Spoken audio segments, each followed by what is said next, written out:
Assalamu alaikum wa rahmatullahi wa barakatuhu. How are you all doing today? Alhamdulillah.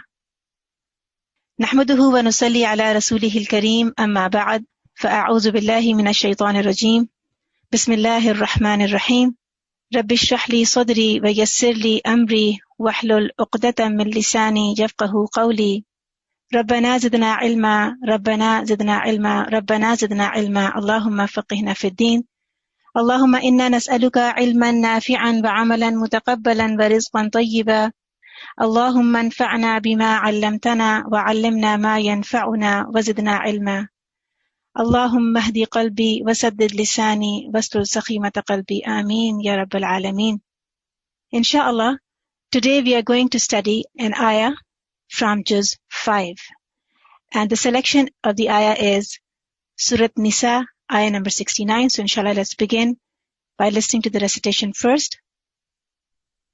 وَمَن يُطِعِ اللَّهَ وَالرَّسُولَ فَأُولَئِكَ مَعَ الَّذِينَ أَنْعَمَ اللَّهُ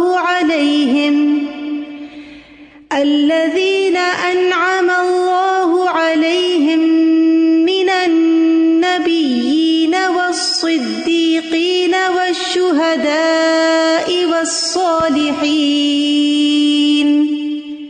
وَحَسُنَ أُولَئِكَ رَفِيقًا. And whoever obeys Allah and the Messenger, sallallahu alaihi wasallam, those will be with the ones upon whom Allah has bestowed favor. Of the prophets, the steadfast affirmers of truth, the martyrs, and the righteous. And excellent are those as companions. Surah Nisa, verse 69.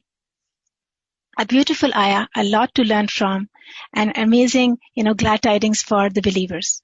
So let's inshallah study a little bit of the ayah in detail, looking into what gems we can pick from it and what words we can ponder upon, inshallah, to learn something from it. So before I inshallah go into the actual ayah, I would like you to give a little bit of the background in the context when this actually ayah was revealed. It is mentioned that an Ansari man came to Rasulullah sallallahu alaihi wasallam, and he said to him that, O Messenger of Allah, Ya Rasulullah sallallahu alaihi wasallam, you are more beloved to me than myself, my family, and my children. Sometimes when I am at home, I remember you, and I miss you. And I cannot wait until I come and look at you. And I look forward to meeting you again. And when I contemplate about my death and then your death, I know that you will be with the prophets when you will enter paradise. Your rank and your status will be much higher, and you will be among those like you, any other prophets. And I fear that I might not see you when I enter paradise. The Prophet ﷺ did not say anything at that time. But then later, Jibreel ﷺ came down to him with this ayah. وَمَن يُطِعِ اللَّهَ وَالرَّسُولَ فَأُولَئِكَ مَعَ الَّذِينَ أَنْعَمَ اللَّهُ عَلَيْهِمْ.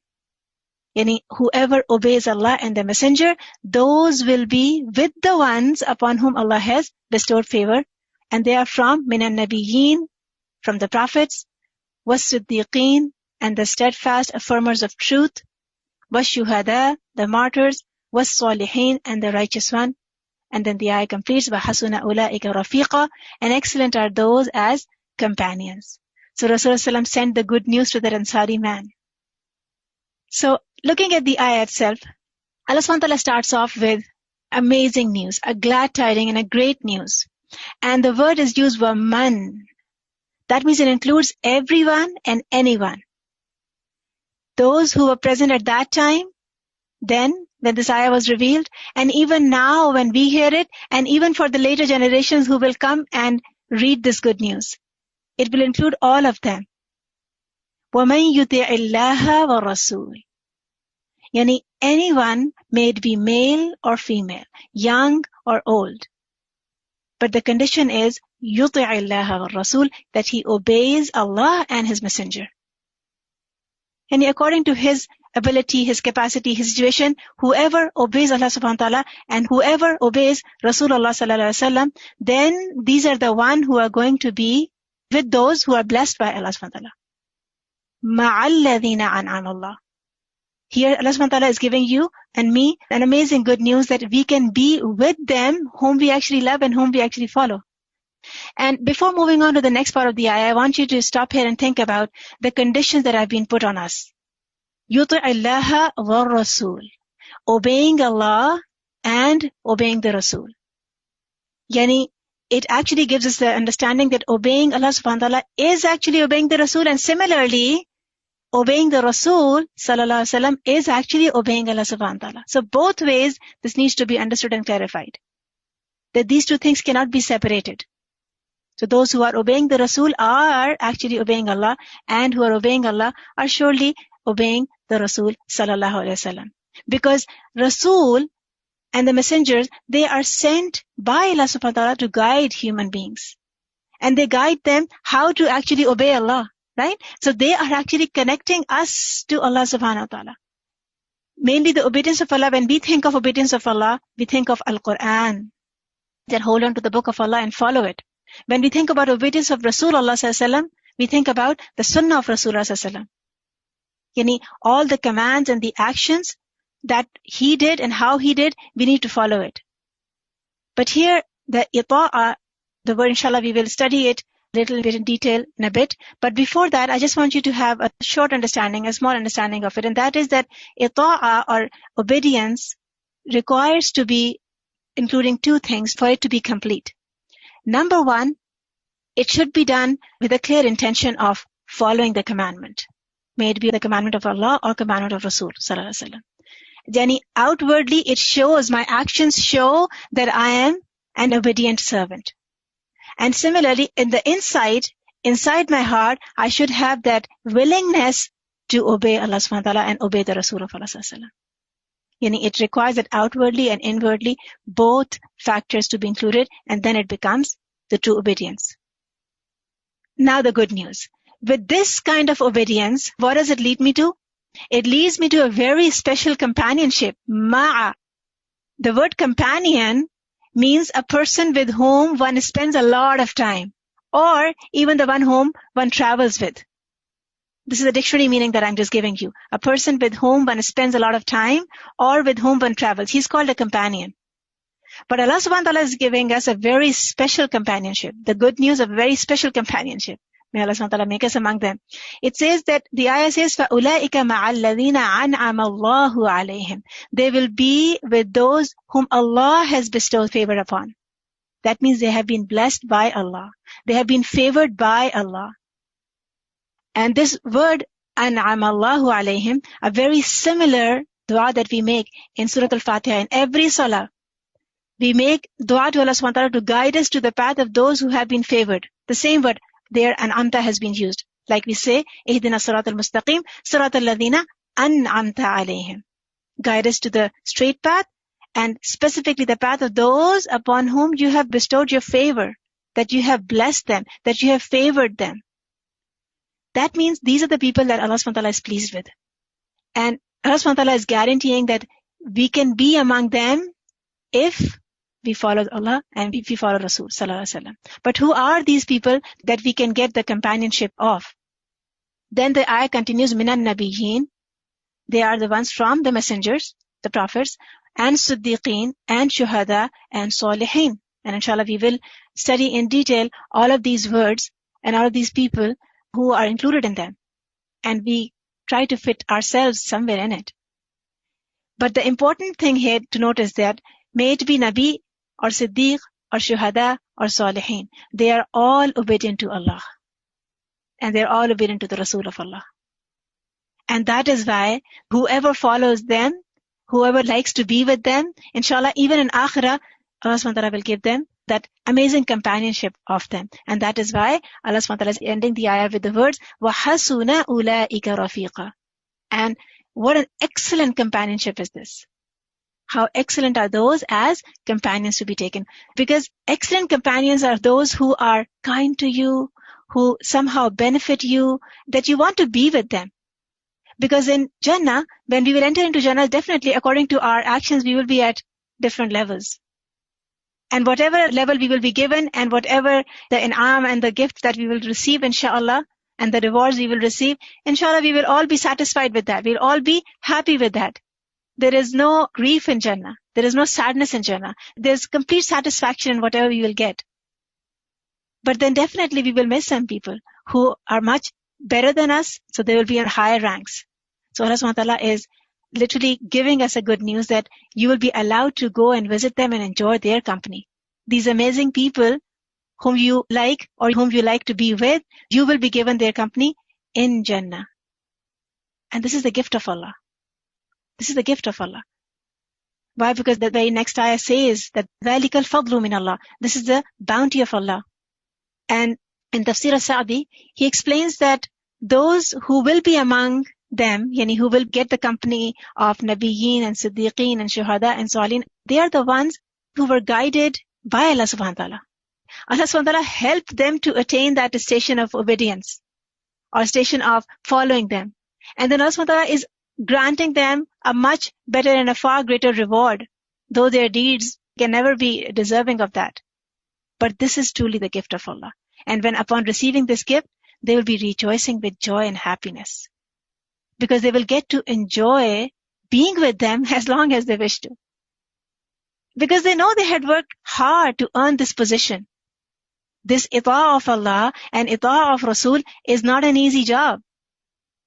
But those who push them to that extent and who work hard for that, Allah subhanahu wa ta'ala is shukur. He appreciates our efforts. So inshallah, they will be guaranteed to have that status, that they will be given the ma'iyah of all of these people. But we must understand that in the end, it's the mercy of Allah that makes us enter into Jannah, and it's the mercy of Allah with which we receive whatever we will receive in the end. But yes, obedience and our effort is definitely one of the factors. We must not leave that. We must not abandon that. So it is very important to understand what truly ita'a or obedience is. The word ita'a or obedience means it's an obedience which is very intentional. It is not just performing certain actions or doing things certain way without even thinking why I'm doing and how I'm doing it. And you have to have a very clear intention why I'm doing it the way I'm doing it. Because I want to please Allah and I want the approval of Allah in this. And then on top of that, I'm happy doing it this way. You have a willingness of your heart involved in it. And that's a very important factor in ita'a. That you don't feel frustrated in doing that. A scholar Kafavi writes in the definition of ita'a that it is fulfillment of the commandments even if they are among the recommended things. Because in the Sharia there are some things that are like fara'id, and then there are few things which are just preferred, recommended. If you do it, amazing. If you don't do it, there is no sin upon you. But he's writing that true ita'a is that you fulfill the commandments, including those that are recommended actions. That leaving them is no sin, but still you do it because you want to be at a higher level of ita'a. And he continues to write that it also includes staying away from the forbidden matters, even if they are only disliked, makruh. They're not really haram, they're just makruh. So you start leaving them as well. This is true ita'a, or this is that high standard of ita'a that we need to set for ourselves. Because many times obedience can be very hard, very difficult. And we all face this, right? We all experience this. To be obedient in certain situations is so hard because it's so unpopular. You just don't fit in. But then again, we need to remind ourselves that this is the best way of our life. For believers, ita'a, the way of ita'a, the way of obedience is the best way. And we must comply to it and we must adopt it. Because true ita'a is compliance of all the commandments. May it be the apparent commandments that we can see in our outwardly matters or our inwardly matters. That is the condition of my heart or the feeling inside my heart. When I'm doing things, how do I feel about it? That includes my ita'a as well. Because we can see that whatever Allah subhanahu wa ta'ala has created, other than us and jinnat, whoever Allah subhanahu wa ta'ala has created, they are all in total obedience to Allah subhanahu wa ta'ala. They are showing complete submission. They are Muslim. Before us, they are Muslim. You look at the sun, you look at the moon, you look at the clouds, you look at the trees, you look at, the ant, the bees. Allah subhanahu wa ta'ala says in Surah Al-Imran, so is it other than the religion of Allah that they desire? While to Him have submitted all those within the heavens and the earth. willingly or by compulsion, taw'an aw karhan, and to him they will be returned, wa ilayhi yurja'un. So this ayah is telling us that everything is already submitting, whatever is in the heavens and the earth is submissive to Allah subhanahu wa ta'ala. Willingly or by compulsion they are. Angels are extremely, extremely obedient to Allah. They have never sinned in obeying Allah subhanahu wa ta'ala. Allah subhanahu wa ta'ala says in the Quran, لا يعصون الله ما أمرهم ويفعلون ما يؤمرون. They do not disobey Allah in whatever He commands them. Rather, they do what they have been commanded. They just follow as is. They don't question. They don't complain. We need to check what is my state. When I get some amr of Allah, some hukum of Allah, some commandment of Allah comes to me, how do I receive it? Because you must understand that joining all the other creation of Allah in obedience, just like their obedience, is the best way for me. It is the way of salvation. So inshallah, coming back to the ayah, let's discuss those 4 categories that Allah subhanahu wa ta'ala is saying they are the ones who are favored by Allah. An'am Allahu alayhim. Number 1 is an-nabiyyin, the messengers. These are the people who are chosen by Allah subhanahu wa ta'ala to receive wahi, to receive divine revelation. And that's a very high status. Right? Allah subhanahu wa ta'ala's decision about literally hand-picking few insan and few humans to become prophets, to become messenger, is definitely upon His divine wisdom. These are the people to whom Allah has given precedence. He has chosen them above other creations. And Allah subhanahu wa ta'ala has then sent them to His creation to call them to Allah subhanahu wa ta'ala, to do da'wah ilallah. They are the ones who are conveying the divine message of Allah for the sake of guidance of the people. That means Rasul is the one who is connecting people to Allah subhanahu wa ta'ala. Their message, the message of the Rasul, the message of the Nabi, includes good news of Jannah and also includes warnings of hellfire.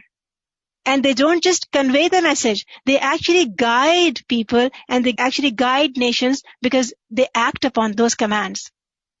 They act upon that message. They are the perfect role model to be followed. Number 2 category is Siddiqeen.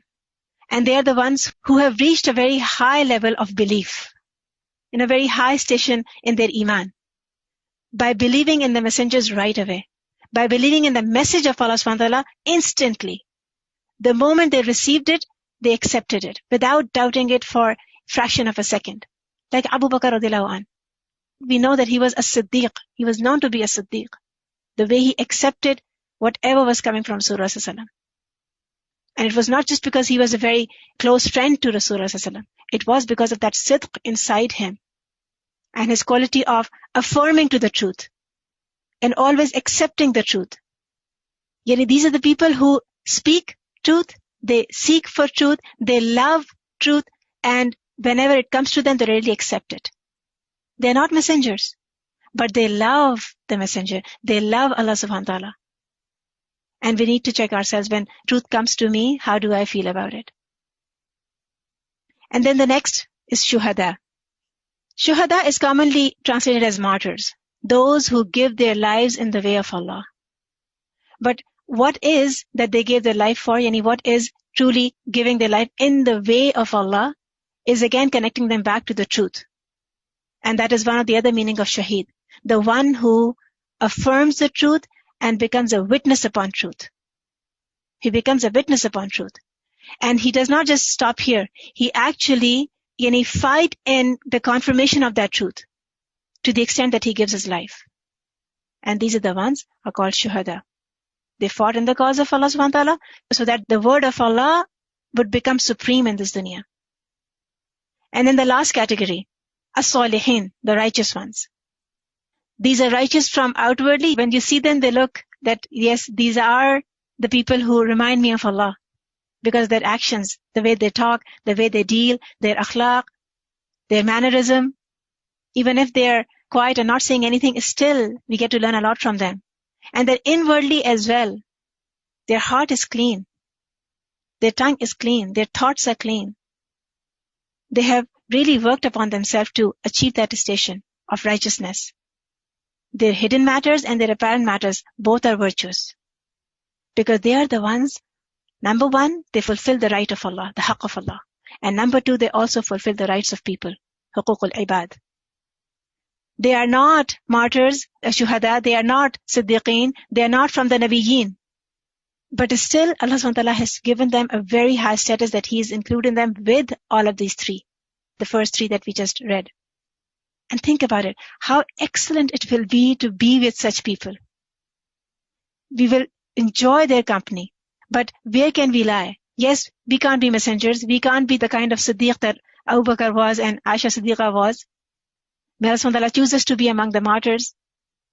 And may Allah SWT choose us to be among the Salihin. We still have a chance, alhamdulillah. Because these are the people that we want to be like, and inshallah, Allah SWT will make us be with them. Because that is what Allah SWT says, وَحَسُنَ أُولَٰئِكَ رَفِيقًا. Right? This is the companionship that is the best. This is the companionship that you should strive for, that you should yearn for. Because even in this dunya, we enjoy having friends.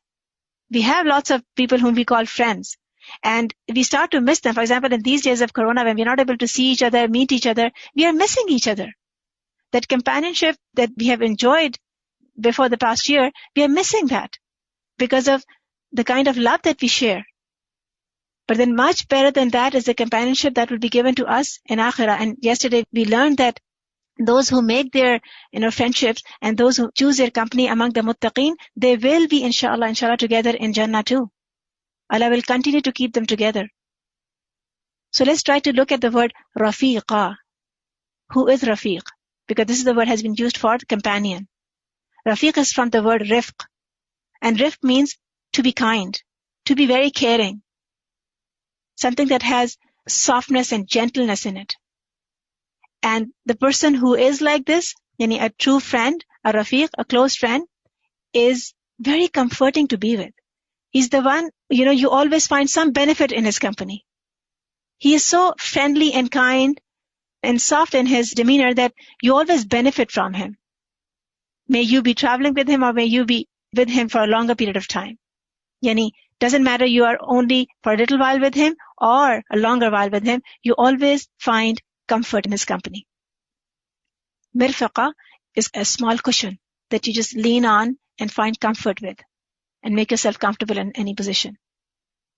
And Rafiq is that kind of a person that you can rely upon, that you just love and you just feel comfortable if they're around. You feel secure. Every companionship is not like this, right? We all have experienced that there can be people who are companions, but they're not so comforting. But Allah SWT is guaranteeing the rifaqai or the companionship which is hasuna, which is going to be excellent. So in the context of the ayah, if we want this excellent companionship, that hasuna ulaika rafiqa, we need to be like them. We need to love these people. We need to follow them. The nabiyyin, the siddiqeen, the shuhada, the salihin. We have to be like them.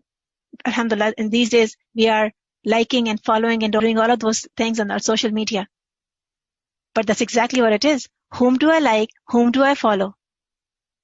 And whom do I help to carry their causes, right? Whatever cause they are working for. Because if I'm liking them and I'm loving them and I'm following them and I'm taking forward the same cause that they're working for, then inshallah I will be allowed to enjoy their company. I will be allowed to benefit from them. I will be able to enjoy their mannerism and their best characters. When? Where? In Jannah. Because here we did not get the companionship of Rasulullah sallallahu alaihi wasallam or even any other prophet, right? We couldn't be with him, sallallahu alaihi wasallam, but we still have a chance. We can still be with him. Abu Bakr, Umar, Uthman, radiyallahu anhum. We can still be with them. We can meet them. We can visit them. Because yes, we understand that Allah SWT will give a different rank and a status to everyone in Jannah according to their deeds. Like Allah SWT says in the Quran, and for all our degrees from what they have done, وَلِكُلٍّ دَرَجَاتٌ مِمَّا عَمِلُوا. And for all our degrees for what they have done, amal. So that is something that we all understand, that we will be at different levels, but then we will still be able to acquire the company of those who are at our higher levels. Once Messenger of Allah ﷺ was asked about the person who loves some people, and he says that he loves a qawm, a group of people, but his status is not close to theirs. So Rasulullah answered him by saying, Al-mar'u ma'a man ahab. that one is with those whom he loves. This love matters. Anas radiallahu anh commented on this that Muslims, yani we Sahaba and other Muslims, we were so happy to receive this. To hear this hadith, we were so happy because they all loved Rasulullah sallallahu alaihi wasallam. And this was literally giving them a good news of being Rafiq of Rasulullah sallallahu alaihi wasallam, being with Rasulullah sallallahu alaihi wasallam in Jannah too. But we need to check, whom am I loving? Whom am I liking? Whom am I following? Because if we were to choose to be with noble people, we will choose our friends wisely. Inshallah, they will be benefit for us in this dunya, and they will also be benefit for us in akhirah.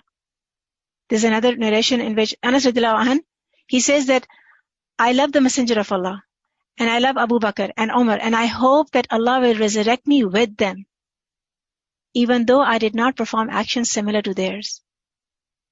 This is the statement of Anas radiallahu anh. That means he's making the dua to be with Rasulullah sallallahu alaihi wasallam, to be with Abu Bakr like Umar, though he understands that my actions are not equal to them, not like theirs at all. But then Allah subhanahu wa ta'ala gives us the glad news in the next ayah, ذَلِكَ الْفَضْلُ مِنَ اللَّهِ. Such is the bounty from Allah. You will be granted, insha'Allah, that companionship. It has been recorded in Sahih Muslim that Rabi'a bin Ka'ab al-Aslami said, I used to sleep at the Prophet's house, sallallahu alaihi wasallam, and bring him his water for ablution and his needs. He once said to me, ask me, what do you want? Ask me for anything. So I said, O Messenger of Allah, sallallahu alaihi wasallam, I ask that I be your companion in Jannah. He, sallallahu alaihi wasallam, said, anything except that? Anything other than that?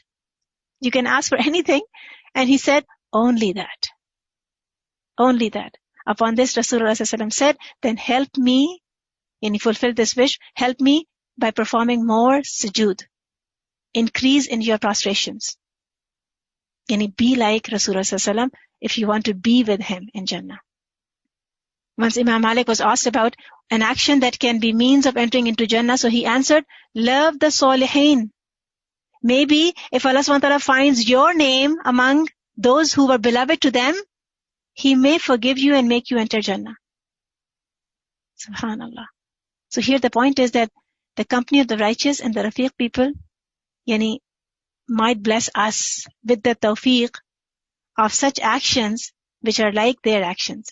And inshallah, make us among them in akhirah. But that requires those choices that we need to make now. How we want to do things, how much we want to obey Allah subhanahu wa ta'ala, and how much we want to obey the Rasul of Allah sallallahu alaihi wasallam. Because that was the first condition. And I would like you to, appreciate the fact that all those four whom Allah has favored, Nabiyyin and Shuhada, Siddiqeen and Salihin, they're all obedient to Allah. Let's study about the importance and significance of obedience to Allah subhanahu wa ta'ala and His Rasul. Because other than us, everything and anything is obedient to Allah. We just heard the ayah in which we learned about that everything is submitting to Allah. We also learned the ayah in which we read that angels are also obedient to Allah. And now it's time for us to join them in our level of obedience. Because Allah subhanahu wa ta'ala is giving us a clear indication, a very clear message that this is one of the commands of Allah. This is the sign of your faith. If you believe, then you must comply to the commandments of Allah and His Rasul sallallahu alaihi wasallam. Allah subhanahu wa ta'ala says, and we did not send any messenger except to be obeyed by the permission of Allah.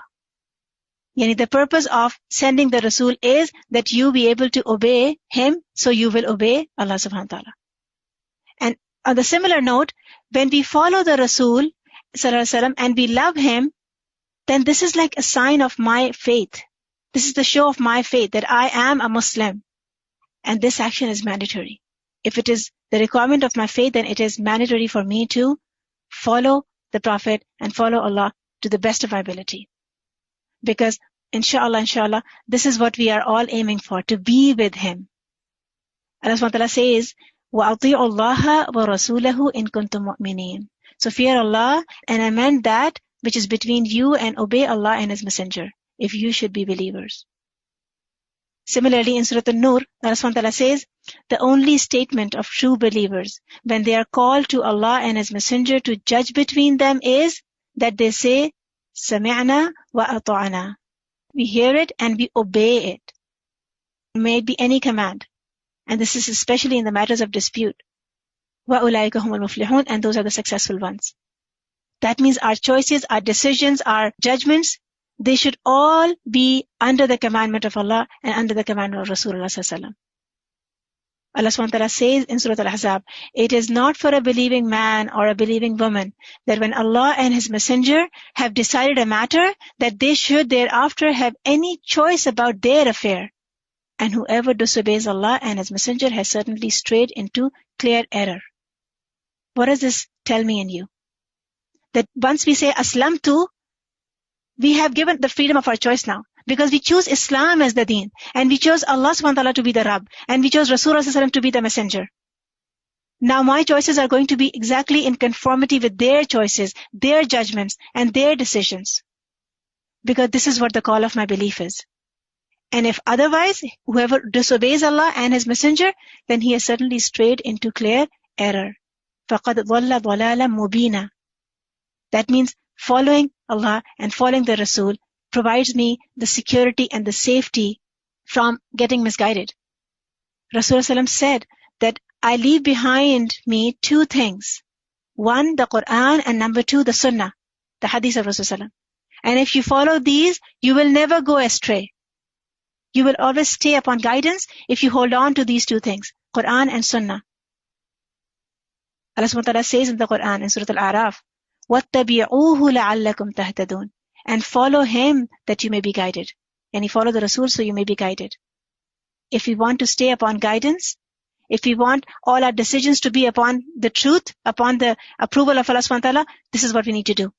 Ittiba of the Rasul sallallahu alaihi wasallam. This ita'a of Rasul and Allah subhanahu wa ta'ala brings rahmah of Allah, mercy of Allah in my life. Allah subhanahu wa ta'ala says in Surah Al-Imran, وَأَطِيعُوا اللَّهَ وَالرَّسُولَ لَعَلَّكُمْ تُرْحَمُونَ, and obey Allah and the Messenger that you may obtain mercy. And then, more than the mercy of Allah, it brings love of Allah in my life. Allah subhanahu wa ta'ala says, قُلْ إِن كُنْتُمْ تُحِبُّونَ اللَّهَ فَاتَّبِعُونِي يُحْبِبْكُمُ اللَّهُ. That say, O Muhammad, if you should love Allah, then follow me. فَاتَّبِعُونِي means follow the Rasul. And as a result, يُحْبِبْكُمُ اللَّهُ, Allah will love you. And the obedience of Rasul sallallahu alaihi wasallam is a guaranteed love of Allah subhanahu wa ta'ala. And this love of Allah in my life, inshallah, will take me to the higher level of success, and final entry into Jannah will be made possible. Because this is the promise of Allah. Again, in Surah An-Nisa, ayah number 14, Allah subhanahu wa ta'ala says, whoever obeys Allah and His Messenger will be admitted by Him to gardens, yani gardens of paradise, under which rivers flow, abiding therein eternally. And that is the great attainment. This is the success. وَذَلِكَ الْفَوْزُ الْعَظِيمُ. And the next ayah, Allah subhanahu wa ta'ala says, and whoever disobeys Allah and His Messenger and transgresses His limits, He will put him into the fire to abide eternally therein. And he will have a humiliating punishment. Choice is ours. We have to meet Allah one day. But the choice is ours. In what state do we want to meet Him? Even yesterday we discussed that we don't know when are we going to meet Him. But for sure we are going to meet Him. But how we are going to meet Him is something that I can choose today. In the state of approval of Allah and pleasure of Allah, or in the state of anger of Allah and wrath of Allah subhanahu wa ta'ala. Because the result is going to be dependent upon that state. Those who will meet Him in His pleasure, they will be entered into Jannah, to live there forever. Those who will see Him or meet Him in the state of His anger, they will end up in a humiliating punishment. Adhabun muheen. So we really have to make sure that we make right choices here. We need to understand the importance of Sunnah in our life. Because many times, we underestimate the importance of Sunnah. That only following the Quran is enough. We don't need Hadith. Na'udhu billah. But we have learned so many ayat that Allah subhanahu wa ta'ala Himself is saying that, following the Rasul is following Allah subhanahu wa ta'ala. That means it is an obligation upon every Muslim to follow and live according to the Sunnah of Rasulullah sallallahu alaihi wasallam. Because Sunnah is also like a revelation from Allah. Rasulullah did not say anything from his own free will. He was guided by Allah. He was given that hikmah, that wisdom from Allah subhanahu wa ta'ala. That whatever he did needs to be followed.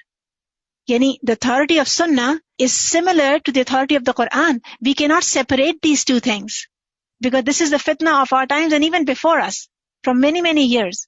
We cannot separate Quran from Sunnah, because Sunnah legislates the rulings and the laws that might not be found in the Quran, but they have the approval of Allah.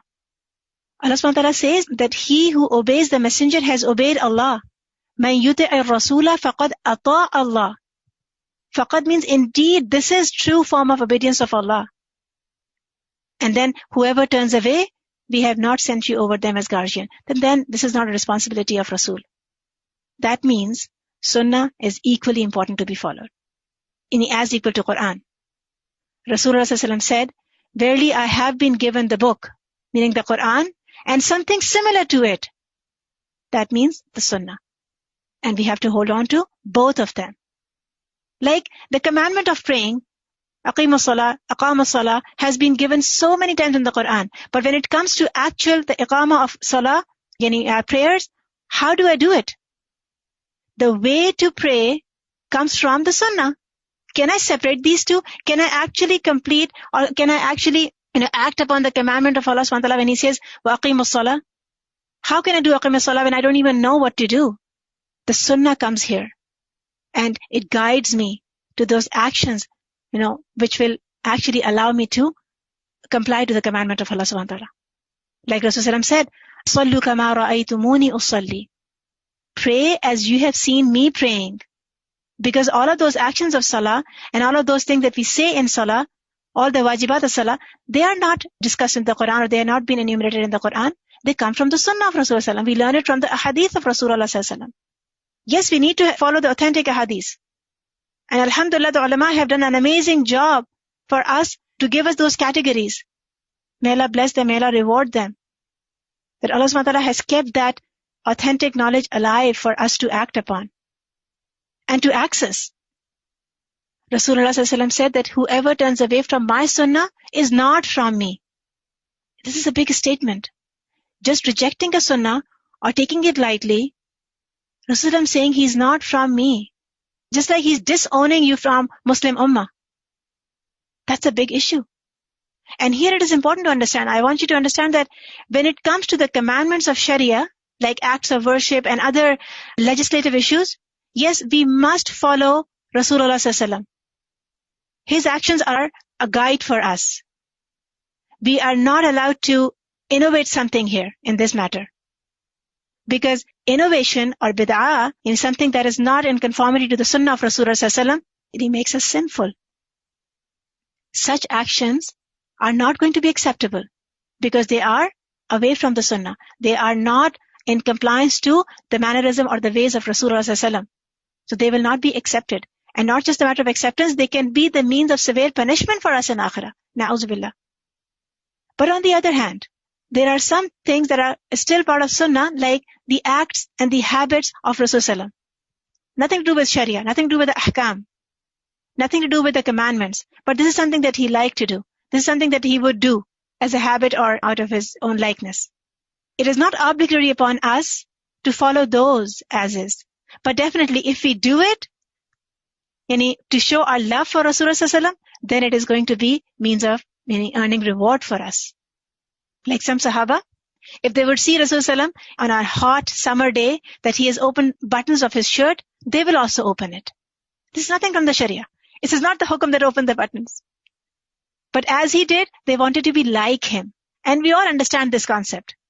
Our youth is, constantly in this blind following phase when it comes to fashion and when it comes to all of those laghwiyat that, we have around us. May Allah subhanahu wa ta'ala keep us all safe. Ameen.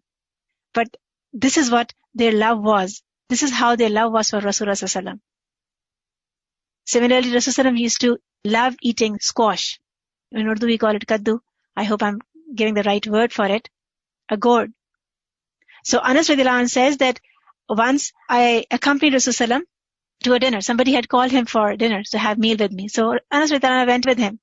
And he noticed radhiyallahu anhu that Rasulullah is picking up the squash from the gravy.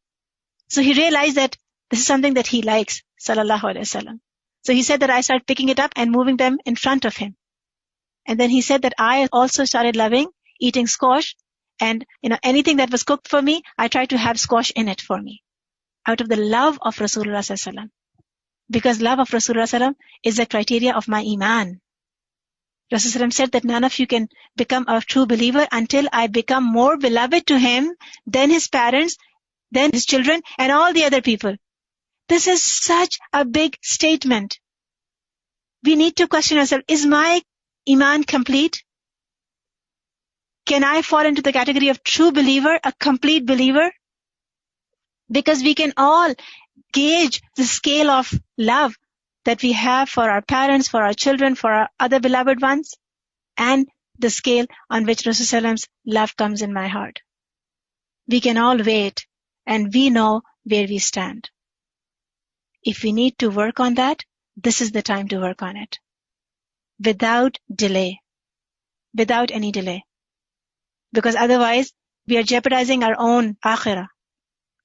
Rasulullah said that no one would have a complete belief until and unless his desires coincide and be together with what I brought to you. That is my sunnah. That is the sunnah of Rasulullah. So all of these hadiths and all of these statements are telling me that I need to work on my iman. And I need to achieve that level of obedience of Rasulullah and following the sunnah in totality. But that will only come when I know about it, isn't it? How would I be able to follow the Rasulullah if I don't even know how he did and what he did? That means seeking knowledge in this part is extremely important. And then Rasulullah, guarantees the sweetness of iman for a person who obeys the sunnah of Rasulullah, who takes care of what Rasulullah loved. He says that there are 3 things. If they are found in someone, then he has truly attained the sweetness of iman. He says, Rasulullah, that there are 3 things. If they are found in someone, then he has attained the sweetness of iman. Number 1, that he hates reverting to kufr as much as he hates being thrown into fire. Number 2, whomever he loves, he does it for the sake of Allah. And number 3, Allah and His messengers are more beloved to him than the entire world. If I can achieve this, I can feel the sweetness of iman in me. And this is something that we need to actually work on. This just doesn't come by, mere wishes. But yes, we must make dua for it. Because Rasulullah sallallahu alaihi wasallam has been chosen by Allah subhanahu wa ta'ala as a role model for us. لَقَدْ كَانَ لَكُمْ فِي رَسُولِ اللَّهِ أُسْوَةٌ حَسَنَةٌ. Certainly, there has been for you in the Messenger of Allah an excellent model, an excellent pattern. We don't need to worry about if he did something the way he did it is ever going to be wrong. It is going to be, inshallah, the best way. Because many times, we are holding back onto some certain things just because it doesn't make sense to me. Or maybe it has not really settled down in my heart.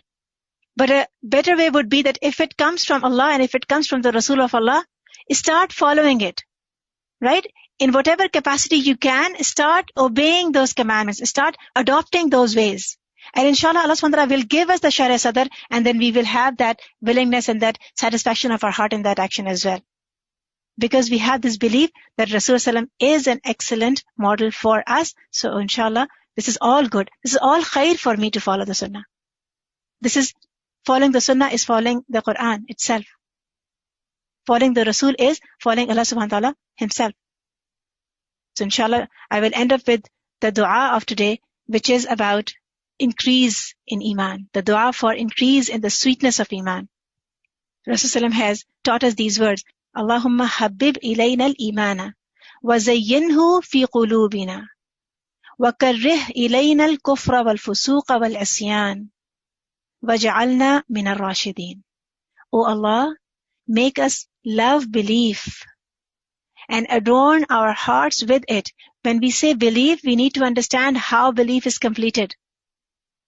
With the obedience and love of Allah and the obedience and love of Rasul sallallahu alaihi wasallam. And Ya Allah, adorn our hearts with such kind of a belief. وَكَرِّهْ إِلَيْنَا الْكُفْرِ, and make us hate disbelief. وَالْفُسُوق, deviance. وَالْأَسْيَان, and rebellion. And then وَجَعَلْنَا مِنَ الرَّاشِدِينَ, give us an amazing, amazing company. Place us among the rightly guided ones. Ameen Ya Rabbal Alameen. So inshallah, we finish off with some action points just to have a quick review of what we have talked about and what we have learned so far. Number 1, the top of the list. Obey Allah and obey the Rasul as much as you can. Don't wait. When a commandment comes to you, when the truth has been revealed to you, try to follow it instantly. Do not prefer any other opinions over the command of Allah, over the command of Rasulullah sallallahu alaihi wasallam. We will come to the point where we will have to make some decisions, tough decisions. But then again, there is khair in the decisions and the judgment that Allah subhanahu wa ta'ala and Rasulullah sallallahu alaihi wasallam has made for us. So follow them with trust and the pleasure of your heart. Allah will inshallah bring that contentment in our life for that. We must try to have that willingness in our heart when it comes to ita'a of Allah subhanahu wa ta'ala and ita'a of Rasulullah sallallahu alaihi wasallam. For that we need to work on developing the love of Allah and the love of Rasulullah sallallahu alaihi wasallam. And the last but not the least, seek knowledge about Allah, seek knowledge about Rasulullah sallallahu alaihi wasallam. We need to learn what He has commanded. We need to learn how He has done certain things so that I can be, inshallah, upon the station of utmost obedience to Allah subhanahu wa ta'ala. I can be at the station of approval and pleasure of Allah subhanahu wa ta'ala. Okay, let's move on to the dua. It is a beautiful dua indeed. Allahumma habib ilayna al-imana wa zayyinhu fi qulubina wa karrih ilayna al-kufra wal-fusuqa wal-isyana waj'alna min ar-rashidin. O Allah, make us love belief and adorn our hearts with it. Make us hate disbelief, deviance and rebellion, and place us among the rightly guided. Ameen ya Rabbal Alameen. Jazakumullah khairan kaseer. Subhanaka Allahumma wa bihamdika nashhadu an la ilaha illa anta nastaghfiruka wa natubu ilayk. Assalamu alaikum wa rahmatullahi wa barakatuhu.